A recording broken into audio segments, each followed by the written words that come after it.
You know how people say, trust is the foundation of every relationship?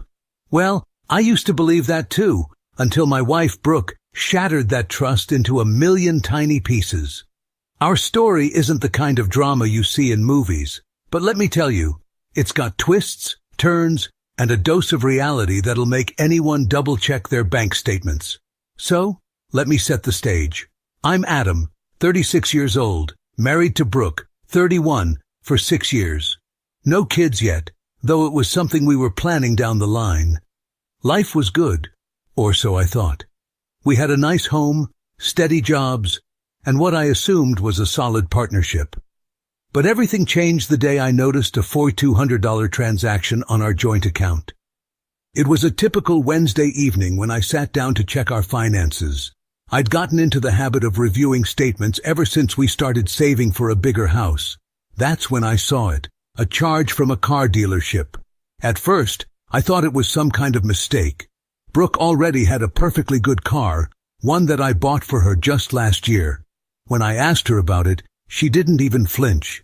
"Oh, that," she said casually. "I helped Erica put a down payment on a car. Her card got declined and it was embarrassing, so I covered for her. She'll pay me back as soon as her bank sorts it out." It sounded plausible enough. Erica was her best friend, and a situation like that could happen to anyone, right? But what bugged me was that Brooke hadn't mentioned it to me beforehand. I asked her why, and she brushed it off, saying it wasn't a big deal and Erica would return the money soon. I decided to let it slide, though the whole thing left an itch I couldn't quite scratch. A few weeks later, another red flag popped up, a $1,200 charge at a fancy restaurant. When I asked Brooke about it, she laughed and said, "Oh, it's just this thing we do at work. Once a month, someone treats the team to dinner, and this time it was my turn. You know how corporate bonding goes." Again, it sounded plausible, but something felt off. Brooke had never mentioned this team dinner tradition before, and funding $200 seemed like a lot for a dinner. But I didn't want to seem like a paranoid husband, so I kept my mouth shut. Then came the incident that really set off my internal alarm. Brooke came home one night in tears saying she'd been robbed. She claimed she'd gone to a convenience store after work, and on her way to the parking lot, was approached by two sketchy guys. "They looked like gang members," she said between sobs. "Tattoos, rough clothes, the whole deal." They took her wallet and ran off, leaving her $3,000 poorer. Now I know what you're thinking. Why didn't I immediately call BS? The thing is, Brooke's story was convincing enough to buy her some time. She said she'd already reported it to the police and blocked her card. But something about the whole thing didn't sit right with me. For example, she blocked the card after the robbers withdrew money from the card. We live in a quiet neighborhood where crime is almost unheard of. The idea of Brooke getting mugged just didn't add up. That's when I decided to start paying closer attention. I didn't confront her about my suspicions, not yet. Instead, I started keeping a closer eye on our finances and her behavior. And when the next red flag popped up, I was ready for it. After Brooke's robbery, I couldn't shake the feeling that something wasn't right. Maybe it was her overly detailed story, or how quickly she claimed to have handled everything, filing a police report, calling the bank, all before even getting home. I told myself I was being paranoid, but deep down, I knew better. A few days later, Brooke did something that cranked my suspicions up another notch. She transferred $4,200 back into our joint account, claiming Erica had finally repaid her. At first, it seemed like she was trying to make things right. But then she asked me if we could make her the primary holder of our joint account. "It's just fair," she said, smiling sweetly. "You've been the primary for years. It's my turn now." That smile didn't fool me. I kept my face neutral and told her I'd think about it. In reality, I knew something shady was going on. Why the sudden interest in being the primary holder? It wasn't like she'd ever shown much concern about our finances before. That's when I decided it was time to stop giving her the benefit of the doubt. I ordered a few discreet cameras online and installed them around the house while she was out. Nothing too obvious, just enough to give me a better picture of what she was up to when I wasn't around. It didn't take long for the cameras to deliver. A few days later, while I was reviewing the footage, I saw Brooke acting suspicious. She was on the phone, pacing back and forth in the living room, her voice low and flirtatious. The audio wasn't great, but one word came through loud and clear. Tyler. My stomach dropped. Who the hell was Tyler? Later that night, I pretended to be asleep when Brooke got home. She went straight to the bedroom closet and rummaged through her things, pulling out some papers and shoving them into the back. I couldn't make out what they were, but I made a mental note to check the closet as soon as I had the chance. The next day, when Brooke left for work, I wasted no time. I found the papers buried under a pile of clothes, documents from a car dealership. My heart raced as I scanned the details. The car wasn't for Erica. It was for Brooke. The down payment? $4,200. The puzzle pieces started falling into place, and none of them painted a pretty picture. To make matters worse, when I called Erica to get the truth, she was just as confused as I was. What car? She asked, her tone laced with surprise. Brooke borrowed $4,200 from me last month, said it was for something urgent. She never mentioned a car. I was floored. Not only had Brooke lied about Erica being involved, but she'd also managed to weave an even bigger web of deceit. That evening when Brooke got home, I couldn't keep quiet anymore. I confronted her with the dealership papers, the camera footage, and Erica's story. At first she played dumb, acting offended that I'd gone through her things. But when I dropped the name Tyler, her facade crumbled. Fine, she snapped, tears welling up in her eyes. Yes, I bought the car for Tyler. He's a friend. He needed help, and I didn't want you to get the wrong idea. The wrong idea? I laughed bitterly. Brooke, do you think I'm stupid? Friends don't hide documents or flirt on the phone. Who is Tyler, really? Brooke's eyes darted around the room as she tried to come up with another excuse. He's just a colleague, she said, her voice shaky. He was in a tough spot, and I didn't want you to overreact. Give me your phone, I said, holding out my hand. She froze. What? No, you don't need to go through my phone, that's private. If there's nothing to hide, you won't mind, I countered. She shook her head, clutching her phone tightly. That was all the confirmation I needed. I lunged forward, grabbing it from her hand. Brooke tried to snatch it back, but I was quicker. Adam, stop! You're invading my privacy, she screamed, but I ignored her. I scrolled through her messages, and there it was. Conversation after conversation with Tyler, sweet nothings, plans to meet up, and even explicit details I wish I could erase from my memory. As I read the messages out loud, Brooke broke down, sobbing. It was a mistake, she wailed. I felt neglected, and Tyler was just a distraction. It didn't mean anything, I swear. A distraction, I repeated, my voice shaking with anger. You lied to me, you stole from me, and now you expect me to believe this was some meaningless fling? It was only once, she pleaded. It didn't mean anything, Adam. Please, we can work through this. I shook my head, unable to look at her. Pack a bag, I said coldly. Go stay with Erica. I need time to think. Brooke hesitated, her eyes wide with panic. Adam, please, let's talk about this. I love you. Pack a bag, I repeated. She left that night, sobbing as she walked out the door with a hastily packed suitcase. She wanted to drive her car that I gave her a year ago, but I insisted on calling a cab. You think I'm a caring husband? No, I had plans for her car. As luck would have it, the car was still registered to me because I was paying off the loan. Before you find out what happens next, please subscribe to the channel. The next day, I started pulling everything together.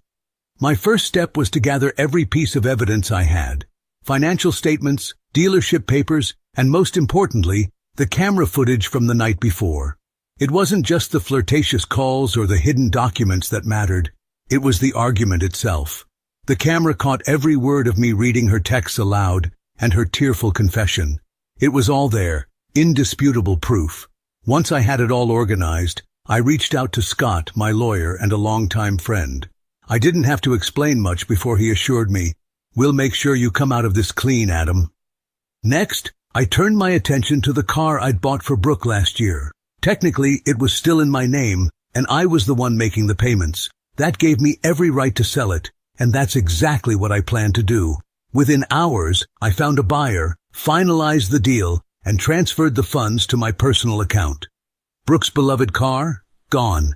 If she wants to drive, she can take it up with her friend Tyler. But I wasn't done yet. I logged into our joint bank account and withdrew nearly everything, leaving just enough to cover any immediate bills. It was my money after all. She had no right to spend it on someone else. It was time to deal with the house. I couldn't stand the thought of living there anymore. What was once supposed to be our sanctuary now felt like a prison, filled with memories I wanted to forget. We were still paying off the mortgage, but I had an idea, one that would be a perfect surprise for Brooke. I decided to rent it out. The process moved quickly. Within a couple of days, I found a family eager to move in. They loved the place, and I wasted no time finalizing the agreement. Handing over the keys felt like shedding a heavy burden.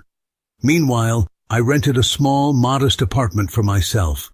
It wasn't much, but it was mine, a fresh start without the weight of betrayal hanging over me.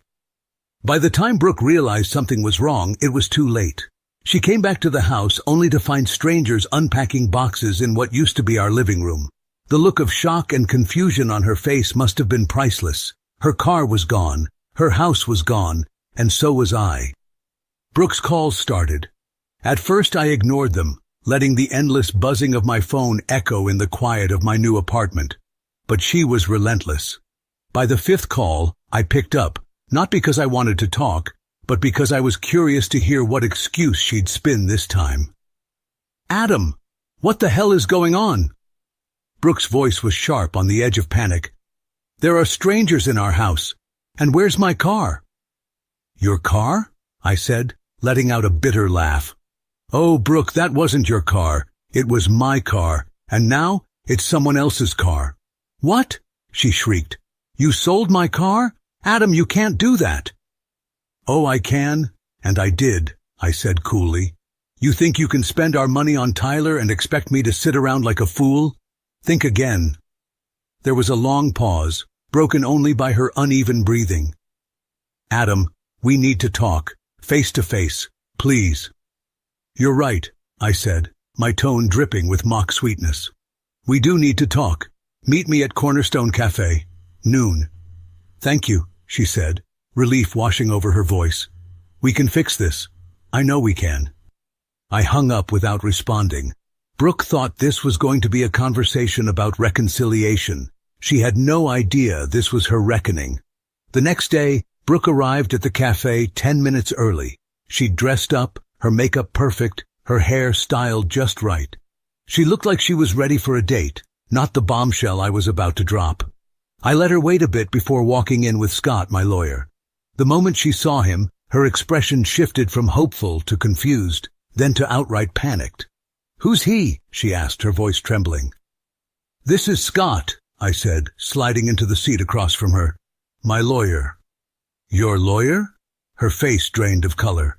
"Adam, what's going on? I thought we were here to work things out." "Oh, we are," I said, pulling a folder from my bag. "But not in the way you think." I slid the divorce papers across the table toward her. Brooke stared at them like they were radioactive.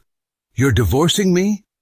"I'm not divorcing you, Brooke. You divorced me the moment you decided to cheat on me with Tyler and lied about it over and over again." "That's not fair," she snapped, her eyes flashing. "It was one mistake, one stupid mistake. You can't just throw away 6 years of marriage like this." "Funny," I said, leaning back in my chair. "You threw away those 6 years the second you made Tyler a priority over me. You made your bed, Brooke. Now lie in it." Scott cleared his throat, his voice calm but firm. "Brooke, I advise you to sign the papers. Adam has more than enough evidence to make this a very public and very painful process for you if you don't cooperate." "You're really going to do this to me?" Brooke hissed, her voice low but venomous. "After everything I've done for you?" "Everything you've done for me?" I repeated, incredulous. "Like lying, cheating, and draining our bank account for your boyfriend? Wow, Brooke, truly selfless of you." Tears welled up in her eyes, but I wasn't buying it. "Adam," she whispered, her voice breaking. "I love you. I made a mistake, but I love you." "No, Brooke," I said, my voice cold as ice. You love yourself, you love attention, and you love money, but you sure as hell don't love me.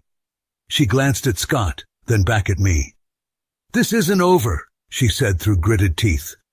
Oh, it is, I said, standing up. And for the first time in years, I'm actually looking forward to what's next. Scott and I left her sitting there, a mess of tears, anger, and regret. The papers were in her hands now. Whether she signed them or not didn't matter. I was done. Walking into the courtroom for the final stretch of the divorce proceedings, I felt a strange mix of satisfaction and exhaustion. It wasn't easy watching the life I'd built with Brooke unravel in such a public way, but knowing I had truth and evidence on my side made it bearable. And frankly, I was curious to see how far Brooke would go to try to claw something back. It didn't take long for her desperation to show. Brooke's lawyer, an overly confident guy who clearly thought he could intimidate me, focused a lot of energy on the house. Brooke wanted it badly. She claimed that as her primary residence, she should have the right to live there. Never mind the fact that she hadn't paid a dime toward the mortgage in months, and that I had already rented it out for the next year. Her lawyer argued that the house should be sold, with the profits split between us. But that was where my ace came into play. I had a watertight rental agreement with a family who had just moved in, and kicking them out wasn't an option, not unless the court ordered it. And judging by the judge's expression, he wasn't inclined to disrupt an innocent family's life because Brooke wanted a second chance at playing homemaker. Honestly, I was amused. Watching Brooke squirm as she realized she wasn't getting the house back was oddly satisfying. She didn't care about the family living there. She just hated the idea of me walking away with something she couldn't touch. But then, as the court dissected every part of our financial situation, a new revelation came to light. The $200 she had spent on a romantic dinner with Tyler. You spent marital funds on a personal relationship outside your marriage? The judge asked, raising an eyebrow at Brooke. Her lawyer tried to deflect, mumbling something about emotional distress and a momentary lapse in judgment. But the damage was done. The court now had a crystal-clear picture of how she'd been misusing our shared finances to fund her fling with Tyler. And as if that wasn't bad enough, the hammer really came down when news of Tyler's betrayal surfaced. While we were duking it out in court, Brooke's world outside the courtroom was crumbling. Tyler, her charming, smooth-talking boyfriend, had skipped town. He took the car she had gifted him, the one I technically paid for, and ran off. But he didn't just vanish quietly. No, Tyler left behind a little surprise. The car he took had been used in a string of illegal activities. The car was used to transport illegal items. But that's not all. The car was involved in an accident that injured an innocent person. And since the car was still registered in Brooke's name, guess who the police came knocking on? That's right, her. The day this news broke, even her lawyer looked like he wanted to crawl under the table. Brooke tried to explain it away, claiming she had no idea what Tyler had been up to. The courtroom buzzed with whispers as the details unfolded. I had nothing to do with it, Brooke cried, her voice breaking. I didn't even know what he was doing. The judge looked unimpressed. The car is registered in your name, Ms. Brooke. Whether you knew or not, you're legally responsible for its use. I'll admit, I felt a twinge of pity for her in that moment, just a twinge. But then I remembered the lies, the betrayal, and the way she had drained our bank account for Tyler. Whatever sympathy I had quickly evaporated. With all this chaos, the judge's final ruling leaned heavily in my favor.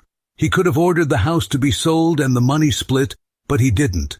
Instead, he awarded it to me outright. Considering Ms. Brooke's misuse of marital funds and her ongoing legal troubles, the judge declared, it is in the best interest of fairness and stability that the property remains with Mr. Adam. Brooke looked like she had been slapped. Her lawyer scrambled to object, but the judge wasn't having it. As for the criminal charges tied to the car, Brooke dodged a bullet there. After weeks of investigation, the police concluded she hadn't been directly involved in Tyler's schemes. The charges were dropped, but not before the car itself mysteriously caught fire and burned to a crisp. That was poetic justice if I'd ever seen it. When it was all said and done, Brooke was left with nothing. No house, no car, no money. Tyler was long gone, and so was any semblance of support she might have had. Even Erica, her best friend, had distanced herself, probably to avoid being dragged into Brooke's mess. As for me, I walked out of that courtroom free of Brooke, free of the lies, and free to start over. The house was mine, the finances were secure, and for the first time in years, I felt like I could breathe again. Brooke, on the other hand, was left staring into the abyss of her own making. And while I wouldn't wish that kind of downfall on most people, I couldn't help but think she earned every bit of it. After everything that went down with Brooke, my life took on a strange kind of balance. I rented a smaller, more modest apartment that felt more like a fresh start than a downgrade. Funny enough, the rent was covered almost entirely by the income I got from renting out my house. It felt ironic to be living off the money Brooke thought she'd fight for. Every month when the rent payments came in, I couldn't help but smirk. The house itself? I still didn't want it. Too many memories, none of them good. I was planning to sell it eventually, but for now, I let the new tenants enjoy it. They deserved the stability, and frankly, I enjoyed the distance it gave me. As the months passed, I focused on rebuilding my life. Work kept me grounded, but I didn't let it consume me like I used to. I started taking time for myself, going to the gym, picking up hobbies I'd abandoned, and even stepping into the dating scene. At first, dating was more of an experiment, a way to remind myself that there was life after Brooke. I went out with a few women, nothing serious, just casual conversations over dinner and coffee. It was refreshing, even if I wasn't ready to commit to anything yet. But no matter how much I tried to move forward, Brooke lingered in my thoughts. Not because I missed her, far from it, but because I couldn't stop asking myself why. Why did she do this to me? What made her throw away everything we had? And then, one day, it hit me. I remembered something from when we first started dating. Brooke had this undeniable pull toward bad boys. She loved their edge, their recklessness. At the time, I thought it was just a phase, something she'd outgrown by the time we met. I wasn't like that. I was the guy with a steady job, clear goals, and a plan for the future. I thought that's what she wanted. But now, looking back, I wondered if she'd ever really let go of that part of herself. Had Brooke cheated on me even back then? It wasn't impossible. Maybe I was just too blind to see it, too focused on building something real while she chased fleeting excitement. Tyler was the perfect example of her weakness. He wasn't just a bad boy. He was a reckless criminal who didn't care about anyone but himself. And Brooke? She fell for him anyway, dragging herself and me into his mess. I shook my head, thinking about how far she'd fallen. Brooke's actions weren't just stupid. They were destructive. She ruined her life chasing someone who didn't care enough to stay. And now, she had nothing to show for it. As much as I hated what Brooke did to me, I was grateful for one thing. I was free. Her betrayal, as painful as it was, gave me the push I needed to let go of something that was never as solid as I'd thought. In the end, Brooke's decisions made my path forward crystal clear. I deserved better than someone who valued temporary thrills over a stable partnership. So here I am, steadily piecing my life back together. I'm not bitter. If anything, I'm relieved.